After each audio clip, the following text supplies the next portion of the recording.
Alors, on va ouvrir la parole de Dieu ensemble, si vous voulez bien, dans le livre de Jean, l'évangile de Jean, chapitre 8, 43 à 45.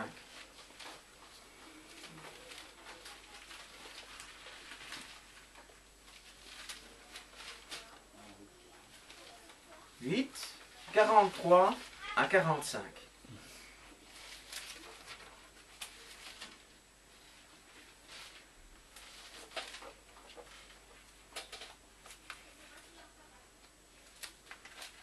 Alors voilà ce qu'on dit, c'est Jésus qui parle, et parle à ses disciples, à ceux qui l'écoutent autour de lui, voilà ce qu'il dit. « Pourquoi ne comprenez-vous pas mon langage ?» Jésus parlait en hébreu, en araméen, il parlait à des gens qui parlaient araméen. C'est comme si moi, lorsque je vous parle en français, vous parlez français, vous comprenez le français. Hein? Pas comme si je vous parlais en chinois ou en anglais, hein, vous comprenez. Ils avaient donc un langage commun. Et pourtant, ils ne comprenaient pas ce que Jésus leur disait. Et Jésus poursuit, il dit, « Parce que vous ne pouvez pas écouter ma parole. » Pourquoi est-ce que vous ne comprenez pas mon langage? Il donne lui-même l'explication. Parce que vous ne pouvez écouter ma parole. Vous avez pour père le diable. Waouh! Et vous voulez accomplir les désirs de votre père. Il a été meurtrier dès le commencement. Il ne se tient pas dans la vérité. Parce qu'il n'y a pas de vérité en lui. Qu'il profère le mensonge. Il parle de son propre fond, de sa propre nature. Car il est menteur et père du mensonge. Et moi, parce que je dis la vérité, vous ne me croyez pas. Et il est dit que, parce que certains refusent de croire à la vérité, Dieu les livre à un esprit de séduction, un esprit de mensonge. Ce matin, vous êtes tous face à la vérité. Je ne suis pas la vérité, la parole de Dieu est la vérité. D'accord? Mettons bien les choses au clair. Jésus est la parole. La parole est Jésus. Je vous ai souvent expliqué ça. Hein, c'est vraiment quelque chose qui est indissociable. La parole de Dieu a été manifestée à travers un corps d'homme. Et c'est Jésus. D'accord? Donc quand on parle de Jésus, on parle de la parole. Lorsqu'on parle de la parole, on parle de Jésus. C'est chou vert et vert chou. Hein, c'est exactement interchangeable à 100%. Indissociable, absolument. Hein. Donc, la vérité, c'est Jésus. Et vous êtes donc ce matin face à une toute petite partie, bien sûr, de la vérité. Vous avez le choix, face à cette vérité, de dire, ok, Seigneur, je ne comprends pas très bien, mais je veux croire. Montre-moi, ouvre mon cœur, ouvre mon intelligence. Je veux ce qui est vrai. Alors ouvre mon cœur, ouvre mon intelligence. Si vous faites cette prière à Dieu, il fera exactement ça. Il va allumer la lumière, il va ouvrir votre intelligence, il va ouvrir votre cœur, et vous serez capable de comprendre, de recevoir et de l'inviter chez vous. Hein? C'est ce que Jésus disait. Si quelqu'un m'ouvre la porte, j'entrerai, je souperai avec lui et lui avec moi. C'est ce qu'il est dit dans l'Apocalypse. Les premiers, lorsqu'il envoie l'ange parler aux 7 églises de l'Apocalypse, c'est une des choses qu'il leur dit. Si quelqu'un ouvre la porte, j'entrerai et je souperai avec lui. Hein? Voilà. La vérité, donc, ce n'est pas le dogme protestant. Ce n'est pas le dogme évangélique. Ce n'est pas le dogme baptiste, pentecôtiste, où mettez le nom, le qualificatif que vous voulez à côté. Ce n'est pas ça. La vérité, c'est la personne du Seigneur Jésus. Alors prenez une Bible dans son ensemble. Prenez une Bible dans sa totalité et dites, voilà la vérité. Ne prenez jamais un livre de doctrine, fût-il protestant ou ce que vous voudrez, en croyant que c'est la vérité. Non, c'est un dérivé de la vérité. Et vous devrez toujours avec n'importe quel ouvrage, ceux que Nadine et moi-même nous avons pu écrire, et tous les autres, vous devez faire ce contrôle. Vous devez prendre l'écrit, voir ce que la parole dit, vérifier. Et si la parole vous dit quelque chose qui soit un tant soit peu différent, prenez le bouquin, foutez-le à la poubelle. Fichez-le à la poubelle. Parce qu'il y a une seule vérité, c'est la parole de Dieu. Beaucoup de gens, toujours aujourd'hui, ne lisent pas la parole de Dieu et ne connaissent pas la parole de Dieu. Et parce qu'ils ne la lisent pas et ne la connaissent pas, ils ne savent pas se défendre. Imaginez-vous les djihadistes qu'on enverrait sur le front et auxquels on donnerait des armes sans mode d'emploi, sans préparation, sans formation, sans exercice. On leur colle un M16 dans les mains, on leur met des grenades, on leur met des RPG, on leur met toutes sortes de machines à tuer, et on leur dit, allez, hop, allez-y. Ils vont s'entretuer. Et exactement, ils vont s'entretuer. Il y en a qui vont jouer aux grenades dégoupillées, ils vont faire du jonglage, ils vont faire du n'importe quoi. Résultat des courses, ça va être un véritable massacre. La parole de Dieu est une arme à double tranchant, nous est dit. C'est une épée à double tranchant. C'est important de savoir ça. Vous savez que l'Église s'est divisée, l'Église s'est massacrée entre elles depuis 2000 ans qu'elle existe. Il y a eu toujours des conflits. Pourquoi? Parce que justement, on n'a pas appris à connaître la parole de Dieu et à manier cette épée, à manier ces armes, offensives ou défensives. Ce qui veut dire que quand on est face à l'ennemi, on ne sait pas le défendre, on ne sait pas le combattre, on ne sait pas s'en défendre.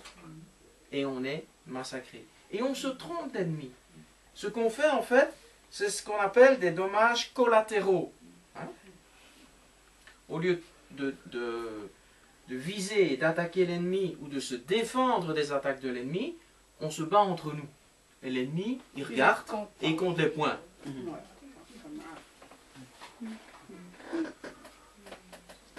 Maintenant, ceci dit, ce n'est pas pour autant qu'on puisse mettre tous ceux qui se disent être chrétiens, on ne peut pas mettre tous ces gens-là dans une grande marmite et croire que tous ces gens-là sont l'Église de Jésus-Christ. Hein? Il faut aussi être prudent. Hein? De nouveau, la parole de Dieu, elle nous dit clairement qu'il ne faut pas prendre tout pour argent comptant. Il nous faut vérifier, observer, reconnaître ce qui est bon et le garder, et le reste, le laisser sur le côté. Hein, la parole, elle dit aussi qu'on reconnaît un arbre à ses fruits. Si un arbre porte de mauvais fruits, mensonges, enfin tout ce que vous pourrez imaginer, eh bien ces gens-là, même si c'est marqué cerisier sur leur chemise, vous n'aurez envie de manger aucun des fruits qu'ils produisent. Parce qu'ils vous colleront les coliques et la dysenterie et Dieu sait quoi encore. Des gens qui se baladent en se prétendant pasteurs, en se prétendant chrétiens, et ces gens vivent dans le péché, vivent dans le désordre, vivent dans n'importe quoi. À nous de vérifier.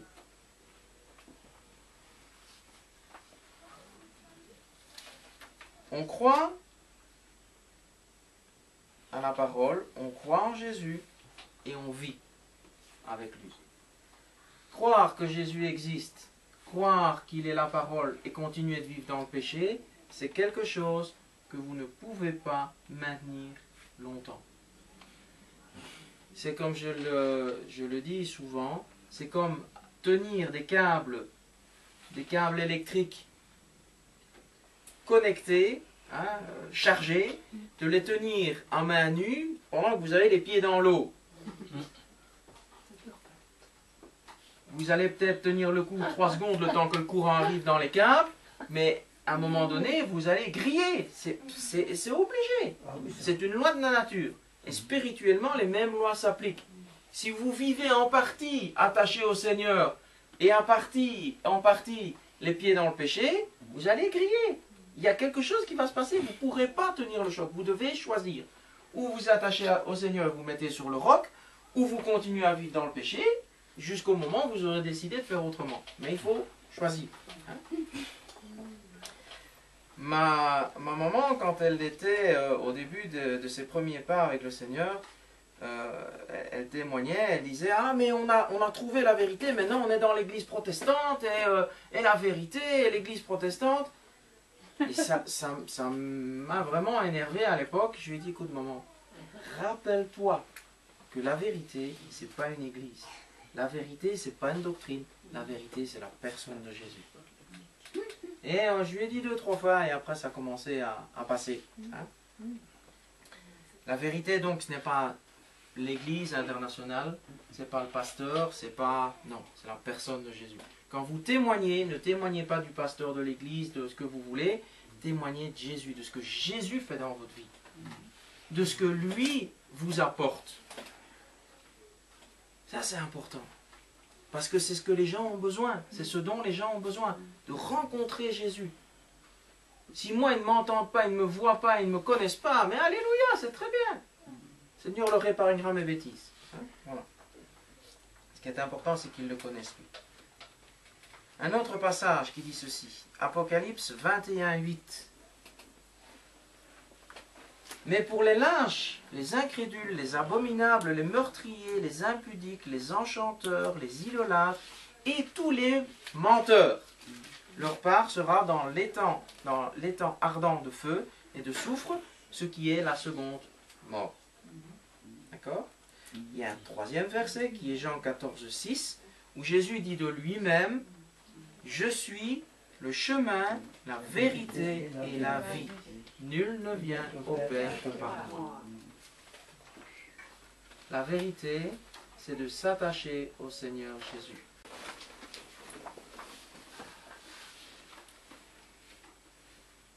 Je te demande, Seigneur, de nous conduire par ton esprit. Nous avons besoin de ça parce que sans toi, nous ne pouvons pas y arriver. Nous voulons vivre dans la vérité parce que c'est toi la vérité. Nous voulons vivre avec toi, en toi, pour toi, par toi. Mais Seigneur, de nous-mêmes, nous ne pouvons pas y arriver. Merci de changer nos cœurs. Merci de rester fidèle à ta parole et de continuer ton œuvre dans nos cœurs jusqu'au bout. Merci parce que tu nous aimes, Seigneur. Tu ne nous abandonnes pas, tu ne nous rejettes pas. Donne-nous d'avoir le même cœur pour les autres que celui que tu as pour nous. Comme toi tu nous aimes, donne-nous d'aimer aussi ceux qui se perdent. Donne-nous aussi de ne pas forcer lorsque le temps n'est pas là, mais de dépendre de toi en toutes choses. Merci de nous faire avancer dans la vérité, parce que tu es toi-même la vérité. De nous garder dans la vérité, dans le nom de Jésus. Amen. Amen.